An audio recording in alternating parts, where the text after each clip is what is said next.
વાહ નાથ, તમારા મુખ પર આટલું સરસ સ્મિત આ તો મેં ઘણા દિવસ પછી જોયું. તો શું આ સ્મિતનું કારણ મારે ગોરાને સમજવું? નાથ, ગોરા સાચું જ કહે છે નાથ. અત્યાર સુધી લોકોના હૃદયમાં તમારું નામ લેવાનો આટલો બધો ઉત્સાહ તો મેં પણ ક્યારેય નથી જોયો. અને આ તો ઊંધું જ થઈ ગયું. મારી ધારણા તો તદ્દન ખોટી જ પડી રહી છે. મને એમ હતું કે આ નાસ્તિકના લીધે લોકોના મનમાંથી તમારું નામ ધીરે ધીરે ભૂલાઈ જશે, પણ હા તો એવી વાત થઈ ગઈ કે જે ધાર્યું હતું એ થયું નહીં, અને જે થયું એ ધાર્યું નહોતું. મને એમ હતું કે જો નાસ્તિક તમારું નામ વર્જિત કરી દેશે તો લોકો એના ડરથી તમને યાદ જ નહીં કરે. એ જ તો પ્રકૃતિનો નિયમ છે રૂકમણી, જેને કોઈ બદલી નથી શકતું. પ્રકૃતિનો નિયમ એટલે હું કઈ સમજી નહીં. હું તમને સમજાવું.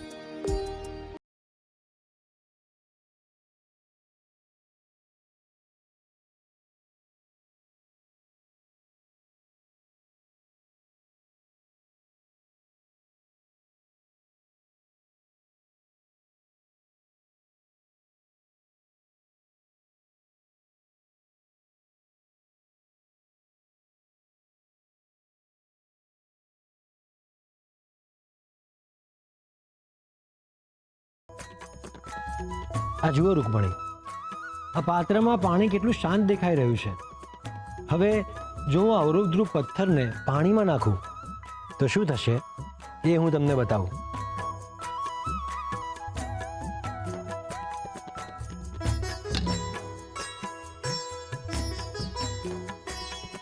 અરે, આ પાત્રમાં તો પાણીની માત્રા વધી ગઈ.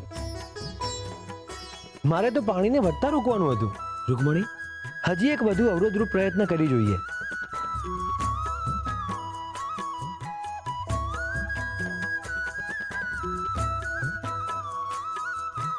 રૂકમણી, માધવપુરમાં અત્યારે આ જ થઈ રહ્યું છે. પ્રકૃતિને જેટલી દબાવો એટલી વધારે વેગથી એ બહાર આવે છે. એ જ નિયમ છે. નદીના સ્ત્રાવને રોકી નથી શકાતો, અને જો એને રોકવાનો પ્રયત્ન કરવામાં આવે તો એ અવરોધને પોતાની સાથે ખેંચી જાય છે, કાં તો અવરોધને પલાળી દે છે. એ જ નિયમ છે. બસ એવી જ વાત છે.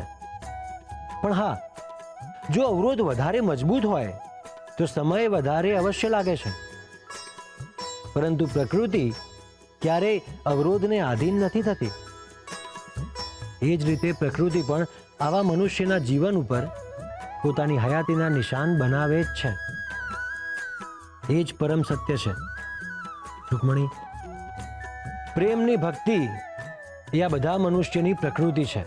એને રોકી નહીં શકાય, અને જો કોઈ એને દબાવવાનો પ્રયત્ન કરશે તો એ અવરોધને વીંધીને બહાર આવશે. અને આ વાત ગોરા ખૂબ જ સારી રીતે સમજે છે, હે ને નાથ? એ જ તો હું તમને સમજાવી રહ્યો છું રૂકમણી. જેમ પાણીનો ખંત પથ્થર ઉપર ખાડા પાડી શકે છે, એ જ રીતે મારો ભક્ત એ મનુષ્યના નાસ્તિક હૃદયમાં આસ્તિકતાનું ઝરણું વહાવીને એક સુંદર ભક્તિમય તળાવ બનાવશે. એટલે જ તો ગોરા મારો પરમ ભક્ત છે.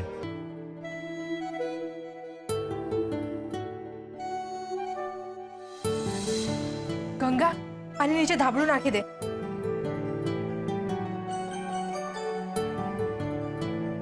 તુલસીઓ, મેં ઘરના બધા જ બારી બારણા ઉપર ચાદર અને ઢાબડા ઢાંકી દીધા છે. બાપા, બાપા, ગોરા કાકા તો ક્યારના ભંડાકીયામાં પહોંચી ગયા છે. બધા લોકો આવે ને એની પહેલા આપણે તપાસી લઈએ કે અંદરથી બહાર અવાજ આવે છે કે નથી આવતો. ગોરાભા! હા બા, હું આયા જ છું. ભા, એકાદુક ભજન ગા તો ખબર પડે તારો અવાજ બહાર આવે છે કે નથી આવતો. હું જરા ખાતરી કરી લઉં. એ હારું હારું.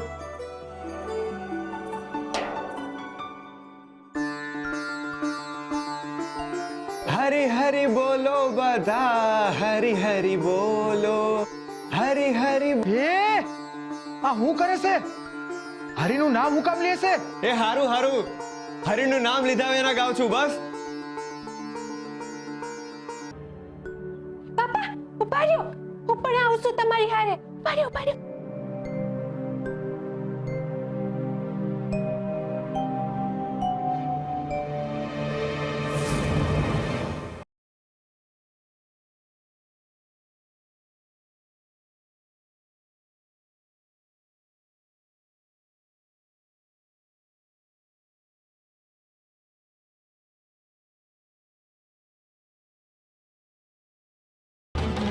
તુલસી વહુ, જલ્દી ચાદર રાખી દો. 2 સિપાહી આપણા ઘરની કોરજ આવે છે.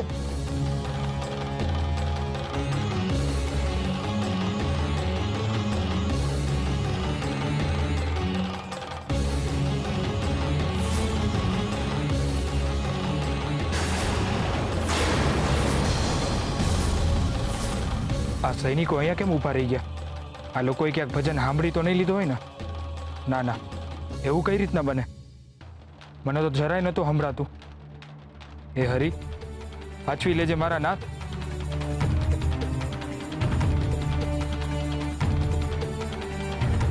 મને કોઈ અવાજ સંભળાઈ રહ્યો છે. શું તને કોઈ અવાજ સંભળાય છે? હા, ધ્યાન દઈને સાંભળીએ તો અવાજ તો આવે છે. કોઈ બોલાવી રહ્યું હોય એવું લાગે છે.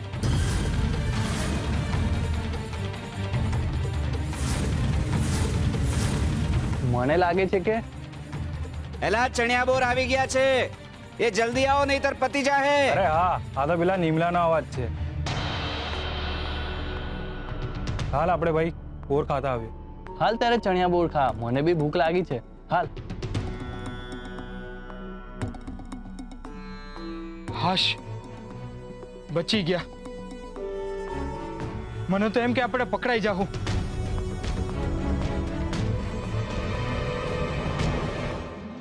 ભજનનો અવાજ બહાર નથી આવતો એટલે હારું. હવે હાંજે વાંધો નહીં આવે. સાહેબ સરકાર કે એના સિપાહીઓ કોઈ સુધી ગોરાનો ભજનનો અવાજ નહીં પોગે. એટલે બધાય ભક્તિમય થઈને ભક્તિ રસમાં ગળાડૂબ ભજન ગાઈ શકશે. હારો માર્ગ મળી ગયો. વાહ ગોરા વાહ, તે એક ઝાટકે બધાની તકલીફ દૂર કરી નાખી. બધાને ભક્તિ કરવાનો સુંદર અવસર દીધો તે. મીઠી, તું અંદર જાઓ. હું લખિયા કાકા અને શકરી કાકીને લઈને આવું. હો અરે બાપા, હું અંદર જાઉં છું. હો, આવજો.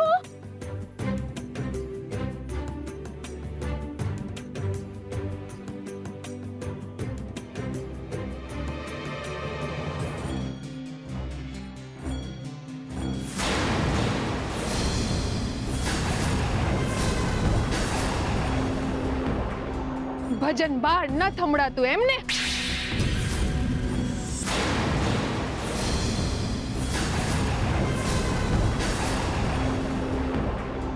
ભજન બહાર ન થંભળાતું એમ ને?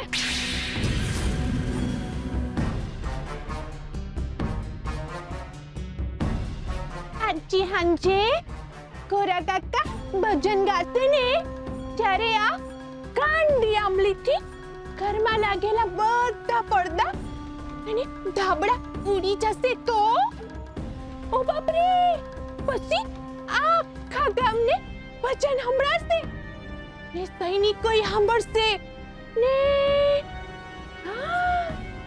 સાહેબ સરકાર ને સંભળાશે. મજા પડશે આજે. આ કાંડી આંબલીને મીઠી આંબલી જેવી મજા પડશે. આજે તો ગોરા કાકાની જીભ કપાતા જોવા મળશે.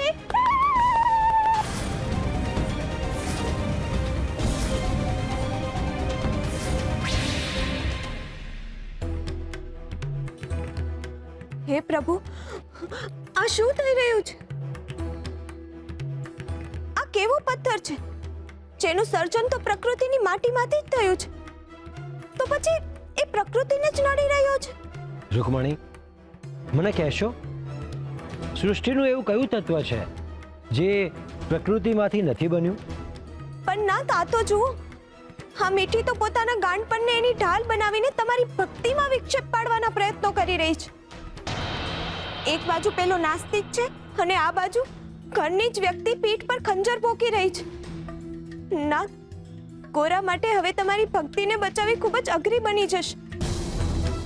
એને કેટલી મુશ્કેલી થઈ જશે. અને મને તો એનો ડર છે કે એ બિચારો એકલા હાથે કઈ રીતે કરી શકશે આ બધું. ના, ગોરા તો માધવપુરને ભક્તિમય બનાવી રાખવા માંગે છે, પણ આ મીઠીના લીધે પેલા નાસ્તિકને માધવપુરને તમારા વિહીન કરવાના પ્રયત્નોમાં બળ મળી જશે. તમે ચિંતા ન કરો રૂકમણી. ઘનઘોર અંધારાનું સર્જન કરવા માટે હજારો દીપકને ઓલવવા પડે છે, પરંતુ એ જ ઘનઘોર અંધારામાં પ્રકાશ લાવવા માટે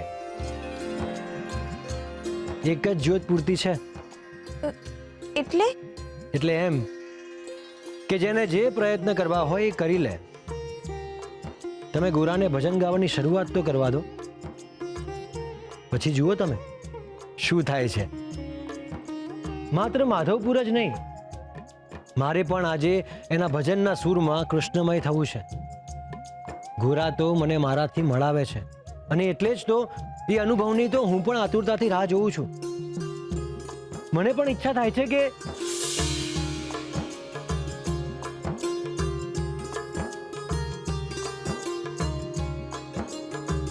કેમ શબ્દો રોકી લીધા? શું ઈચ્છા થાય છે તમને? શું વિચારી રહ્યા છો? અને તમારી આંખોમાં આ ચમક કેવી? એ હું તમને ગોરા ભજન શરૂ કરશે પછી કહીશ. ત્યાં સુધી તમે ધીરજ ધરો રૂકમણી.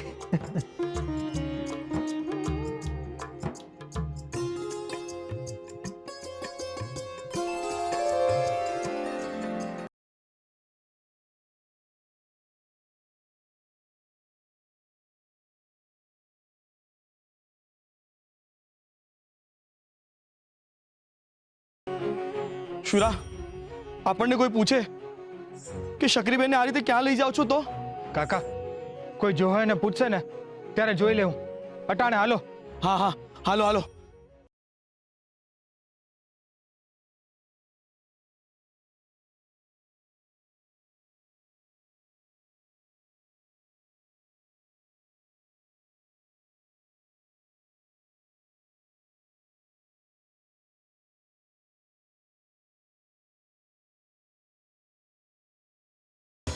એ ઉભા રહો.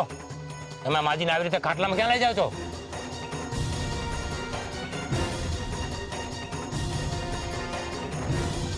વેદ પાએ બીજે ક્યાં લઈ જાય?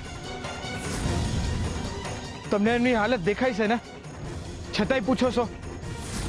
આ હું બોલે છે શુરા? આ રીતે વાત થાય આ લોકો હારે? આ લોકો હારે આ રીતે વાત ન કર, નહીં તો આ લોકો. નહીતર શું? શું એ લોકો? વાહ, તમે અટાણે અમને જવા દો, નહીતર તમે જ વેદને બોલાવી લાવો.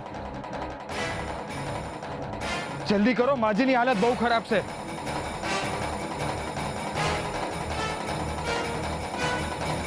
જાઓ જાઓ હવે. આ તો માજી બીમાર છે એટલે જવા દઉં છું. બીજી વખત મારી સામે અતડો થયો ને તો સીધો લઈ જાય સાહેબ સરકાર પાસે. ખાલી તારી જીભ જ નહીં કપાવું, ડોકી પણ કપાવી નાખીશ. સમજ્યો? અમે સાહેબ સરકારના સિપાહી છીએ, આદરથી વાત કરવાની. હા ભાઈ, એની ભૂલ થઈ ગઈ. અમને મોડું થાય છે એટલે જઈએ. જાઓ જાઓ, નીકળો અહીંયાથી. હાલ હાલ નીકળીએ આપણે.